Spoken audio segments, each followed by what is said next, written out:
Mrparka here to do a review of the Magnet Magnolia Horror Anthology VHS.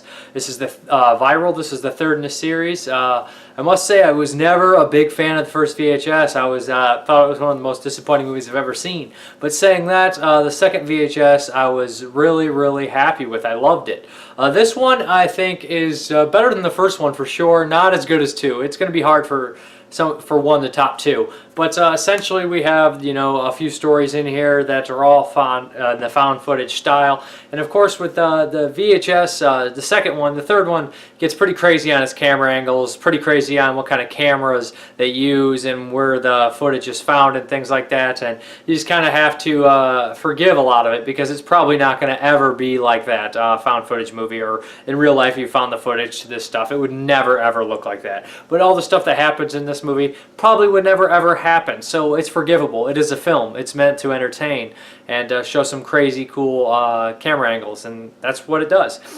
The wraparound story, I must admit, it's kind of like a Signal Cell type storyline with viral videos kind of spreading and creating violence and panic. It's very bizarre. It's a big mess. It's all over the place. It does have some real cool things, but it's just weird that there's these cops chasing this ice cream truck, speeding, chasing it, and then there's guys on bikes catching up to the ice cream truck before the cops. It's just, I don't know, maybe the cops would stay back, but it just seems all over the place. It's insane, it's weird, it's different. It does not necessarily great with those things usually mean to me great, weird, different, insane, but I just think it's really rough around the edges. It's kind of confusing, to be honest.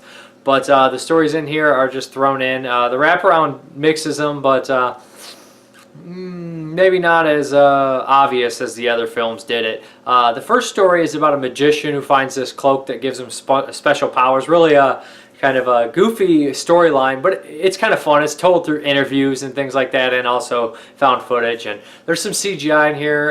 It works sometimes, it doesn't work other times, but there's some practical stuff in here too. And it's kind of cool to see a couple people fight over the cloak at the end. I enjoyed it. It was fun. It seemed like it might be an episode of like a horror show, a 30-minute show, one of these kind of supernatural or horror-oriented deals, and it fit well in a horror anthology because that's exactly what it felt like. Enjoyed it, thought it was pretty cool. Cool idea, fun idea, an idea that's not really used. Magic horror, it's kind of underutilized genre at this point. The second one had a doppelganger story, which I always love. I'm a sucker for paradoxes and doppelgangers and things like that. Adam Windward had a great short, Paradox Mary, I believe it's called, or Paradox something. That's a great short, and it always freaked me out. And this one's kind of cool. This guy's creating this weird machine that lets you go into an alternate reality in the mirror. And of course the guy on the other side is him creating the same thing. But there's obviously going to be some differences. They decided to cross over into each other's worlds for 15 minutes, and with horrible results. I think it's kind of a funny, almost unique way of what happened. Not unique, but cutesy, I want to say, but that's not really a great word to describe this short. There's lots of weird stuff in here. But I want to say I like the end of both of our characters and who is the end of them. I think that's enjoyable. I think that's kind of cool, a little twist. And that one was fun. I think it was a cool idea, kind of freaky. Actually kind of scared you a little bit because you had no clue what was going on for the characters that were switching into the other dimensions. So you feared for the one, especially the guy from our dimension. You really kind of were worried about what was going to happen to him. The third story is a really wild, weird one about these skaters. This is probably my favorite one, even though it's all around sloppy at points, but it's kind of supposed to be. I mean, with really weird characters. You get this cameraman who's having these skaters. He's getting paid to film these skaters skate around, and he's hoping that one of them screws up and gets killed so he can sell his faces to death, or he's always trying to do the jackass bum fights type deal. And these guys, they are kind of punk kids, but they do have a soft side. They help this homeless guy and things like that. They make them likable, so you're not only stuck with an annoying crappy camera guy. You got a couple good aspects in the kids, and I appreciated that, especially after the first VHS, where it seemed like nearly everybody was a piece of crap. Like in the first VHS, I was like, all these guys are just like big douchey bros, and I don't care about anything that happens to anybody in this movie. That's how I felt about it. That's the main reason I probably didn't enjoy the first VHS. But the third one, I think, like I'm saying, these skater kids, they somehow are likable, even though they're punks and they carry a gun. I enjoyed them. I know they do some stupid things, and it's a very unrealistic short here. They go to Tijuana to skate because this camera guy wants something horrible to happen to him. They take along another guy who paid for gas money, and it's essentially all these crazy skater cams and flips and things like that. But there's some weird CGI in this as well. There's CGI in all of them. Some of it works, some of it doesn't. But there's also practical effects in all of them too. And I don't have a problem with that anymore. You know, when I was young, when I first was getting used to CGI, I always would be anti-CGI and everything. And then you kind of just realize that you're a moron and you kind of grow up. You know, it can be used and mixed well with practical effects. And sometimes CGI looks good, sometimes it looks bad, sometimes it looks dated. You know, I guess I'm over it. It's just it's a battle that you can't win, and sometimes it works well, and this time it doesn't work horribly. It works cool in points, and I'm happy that they used the practical effects along with it. So that's a lot of props there. This one is just insane.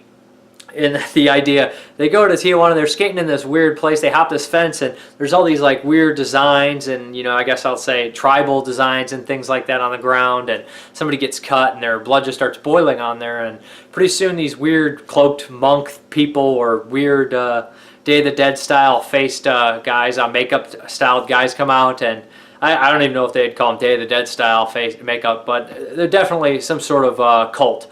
And what happens here is they start to attack, and essentially the skaters, I don't know why or how they could do it. One does have a gun. They manage to mangle and kill a bunch of them. But it doesn't end there. Pretty soon they turn into a horde of raging monster skeletons, and they're running on skateboards, beating with skateboards and things like that. It's just insane. It's just all over the place. But I would be a liar if I said I wasn't vastly entertained throughout, and I kind of like crazy, goofy things. But those are the three shorts. It runs an hour and 21 minutes, way shorter than the other ones. And I must say that I enjoyed it as a whole. I didn't think it was horrible at all. I thought it was better than the first and not as good as the second. And I'd probably recommend it. I just think it's kind of weird. A lot of people won't like it. Lots of people will like it. And that wraparound story, man, is a little convoluted and confusing. So I got the gist of what was going on, but I don't think they want you to know 100% how it works. But then again, if you know 100% of something scary, it becomes about 75% less scary. But I'm Mrparka. Check out VHS Viral. It should be on VOD very shortly, and I'm not sure on the DVD Blu-ray release. But yeah, I'd say go for it. I kind of liked it.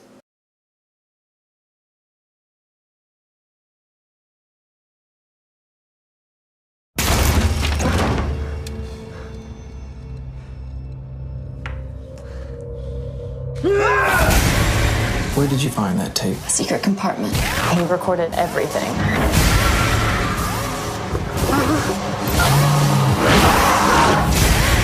Welcome to the show. Oh my God, turn it off. It's not funny.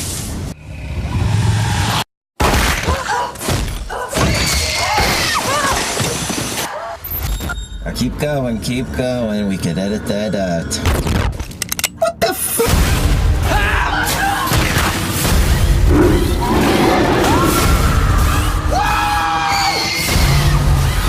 Inside, it's not safe out here. I will fucking tase your ass if you don't get inside right now.